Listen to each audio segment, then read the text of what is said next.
Bismillah ar-Rahman ar-Rahim. Juma Mubarak.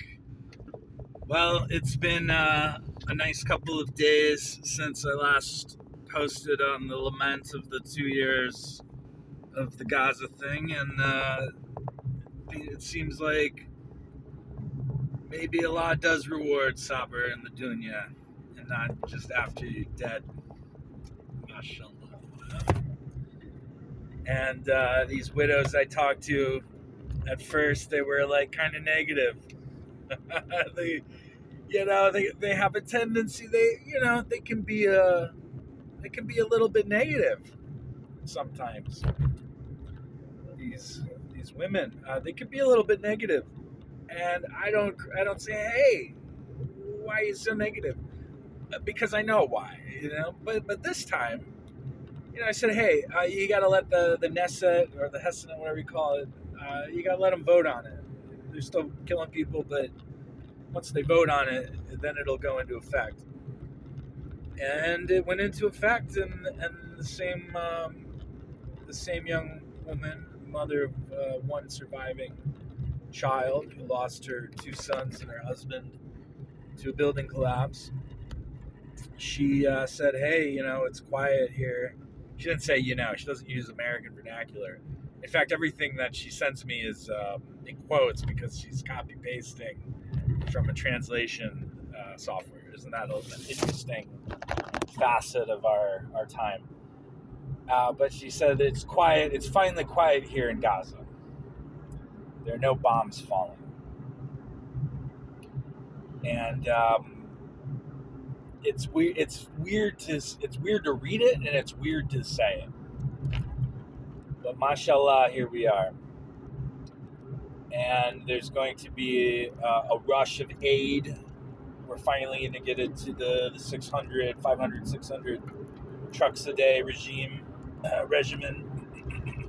Not like a regime, like Mussolini had a regime. Like a regimen, like you do a certain amount of jogging per day and you have a certain amount of fish. That kind of not a regime, a regimen, a regiment. So I am in rather good spirits as a consequence of this.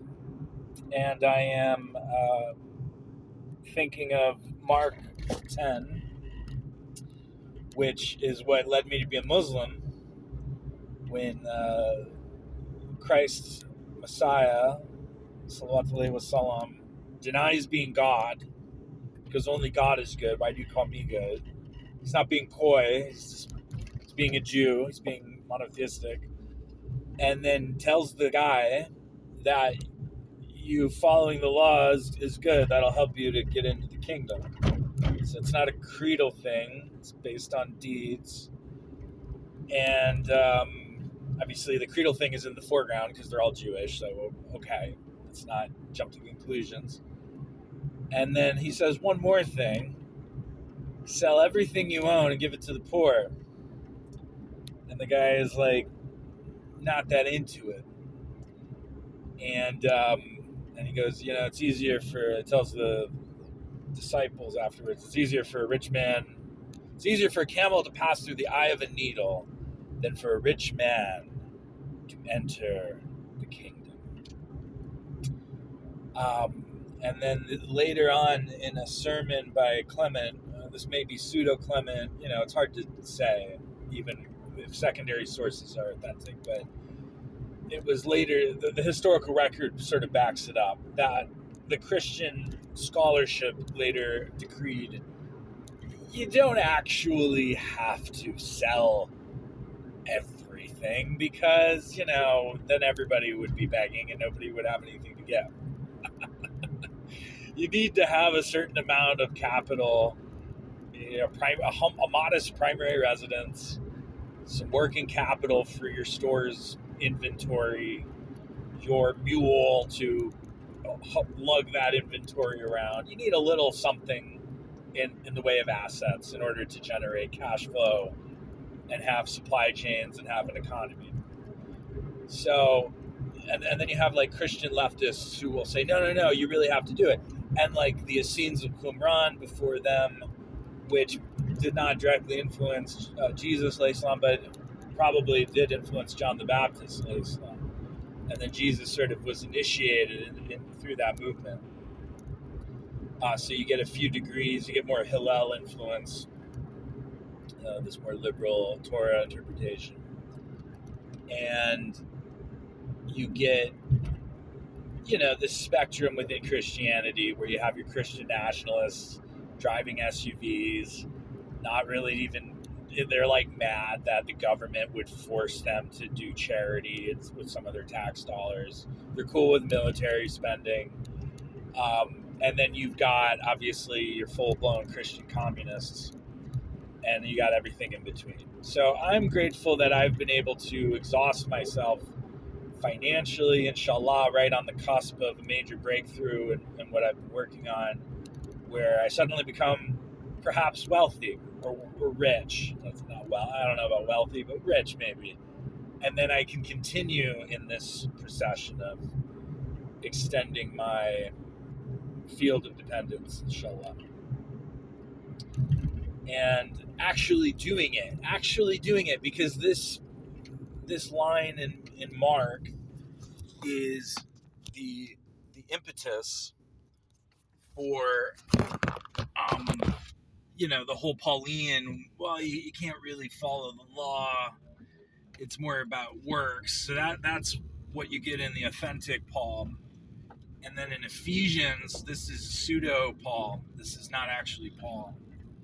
And by the way, authentic is still not 100%, but it's more consistent anyway. So it's like a Sahih Paul versus a Hassan Paul, but it's actually not Hassan, because Ephesians says you can't even do it by works. It's all faith, which is actually not what Paul was about. But you see how this game of telephone happens. And with Islam, we have a similar thing. So the title of today's little khutbah, as I'm driving to the masjid, is Enemies of Islam. And it's not just Elon Musk or Benjamin Netanyahu, who are obviously enemies of Islam.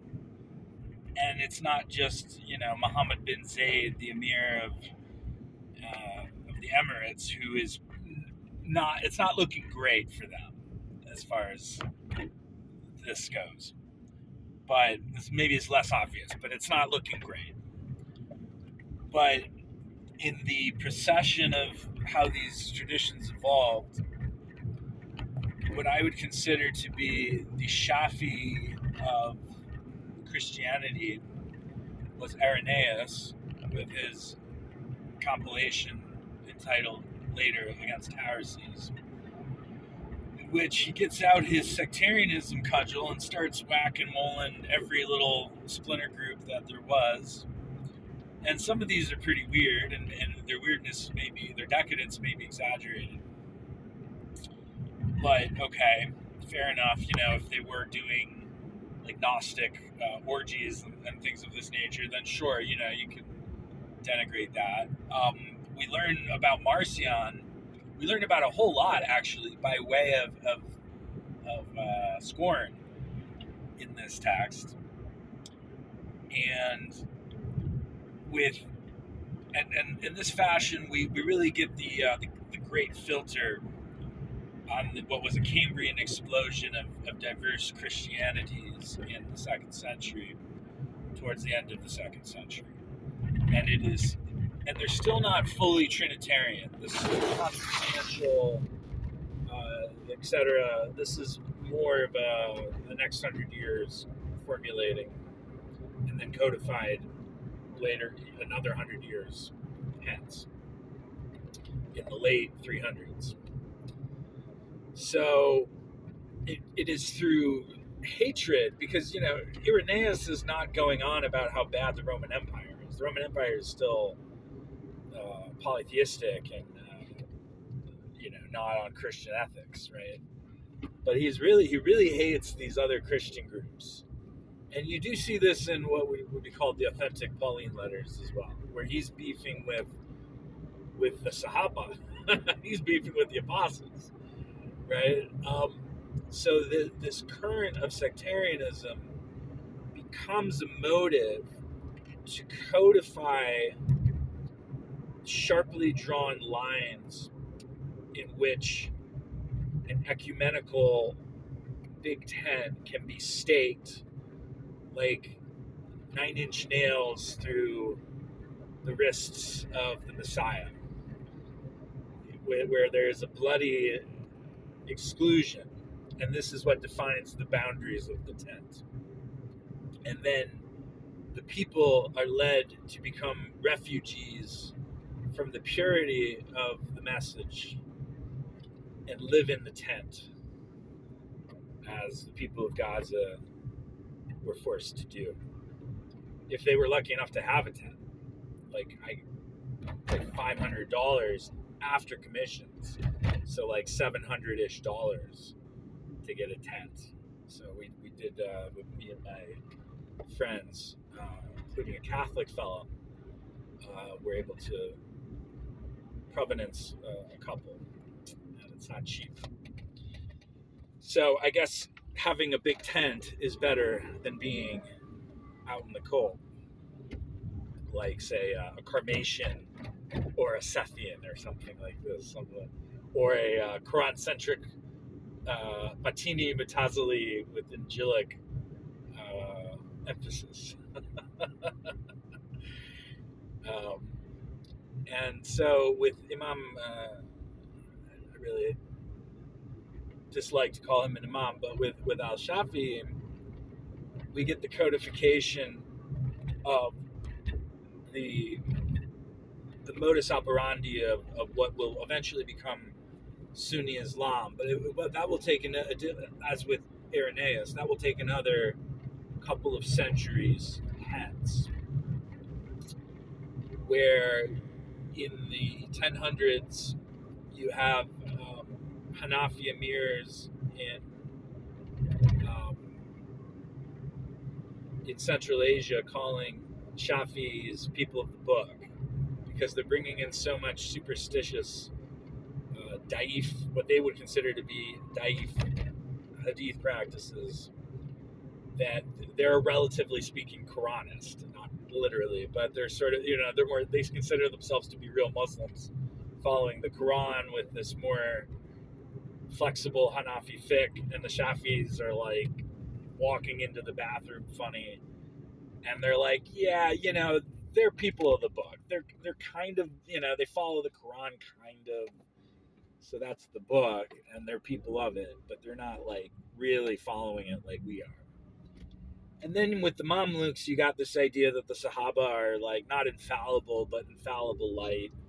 They're good enough to like hammer down all these hadiths, and here are the canonical madhabs, and here are the canonical hadith collections, and we're ala sunnah wa jama'ah, and we're the saved sect, and we're the majority, and isn't that great? But you're only the majority because you made a partner with God, and ostensibly the Sunnah as an approved way of the messenger, as a sanctioned symbol of Allah. Okay, so we're not going full Quranist on this critique here. And you still going? You go with, it's ultimately building on the intellectual apparatus of Shafi'i, which then got literalized by Ahmad ibn Hanbal. And so it's easy to blame Hanbal because it's like, oh, we're robots. There's like no choice. The Quran says it's a task, but we're, what about this hadith? We're like stamped for heaven or hell in the womb. So just go with it. And we don't drink water standing up. All these things that are refuted in the Muwatta by the people of Medina. And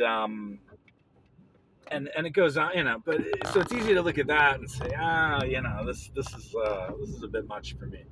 And this is what the Ash'ariya did, and this is what everybody did, right? This is what the Maturidi did. Yeah, with Al-Shafi'i, it is sensible enough in its intellectual rigor of what Dr. Omar Ramahi calls the Muslim quadrinity of Quran, Sunnah, Ijma, and Qiyas. So Qiyas is actually the subordinated one. So it's not a proper quadrinity where they're all co-equal. Qiyas is like where you get your flexibility. This is where you get your Hamza Yusuf kind of reasonable Sunnism, is that you don't have to accept the qiyas of any particular fiqh. But the ijma becomes very offensive because you'll have things that are against the Quran that became ijma. And then they say, but if you don't accept it, you're kafir because here's a hadith that the ummah will never agree on misguidance. But what they don't tell you when they wheel out that hadith is that it is Hasan. It is in, maybe it's Dawood, maybe it's Tirmidhi. It's in one of those sort of middle collections. And it's not in Sahih Muslim or Sahih Bukhari. It's just Hasan. And it's only Hasan if you think it's actually the matan is good. That's what Hasan means. So in my study of Injil and trying to dig through all of these materials, Canonica and Apocrypha and epistles, etc., with the Quran as the criterion, so this is what distinguishes me just from any biblical scholar who uses historical critical method. I also use historical critical method, but I have as an axiom my faith commitment to the Quran. And this is interesting. This allows me to do things a little bit differently. And I haven't really seen any literature from the Muslims for reasons that I've covered before. They've been discouraged, with a few exceptions, a few Quranists and a few converts over the centuries. And also from historical critical, because they just, if they're critical of the Bible, they tend to be even more skeptical of the Quran, even if they accede that, critically speaking, it does seem to be a single source text of fairly trackable provenance to a historical figure, which is pretty much exceptional in study of ancient texts, even talking about our current manuscripts of Plato's works, for example, or Homer. You can have a decent amount of confidence there, but it's not quite as high as the Quran. And this has to do with the time in history when the Quran came to be, but it is something of a miracle, and it's a nerdy academic miracle, but it's enough for me to be kind of happy with it as a rationalist who's a believer. And what I'm finding is that you can't really say that anything in the Gospels is sahih. There are a few things you could say are sort of mutawatir hasan, but you can't really say if they're multiply attested or if those attestations are sequential and it's simply a transmission tradition that is favored. So this is like Q, right? Like Q is what's common to Mark and Matthew. To Matthew and Luke, that's not in Mark, but there is a hypothesis that it's simply Luke came later and copied things from Matthew, right? So, and then what is Q? Was it Marcion's gospel? Was it the gospel of the Ebionites, which is what Papias seems to be describing when he talks about Matthew? But what we're getting, we don't have Papias. Wait, what? We don't even have Papias. That's like 130s allegedly, but we don't actually have a manuscript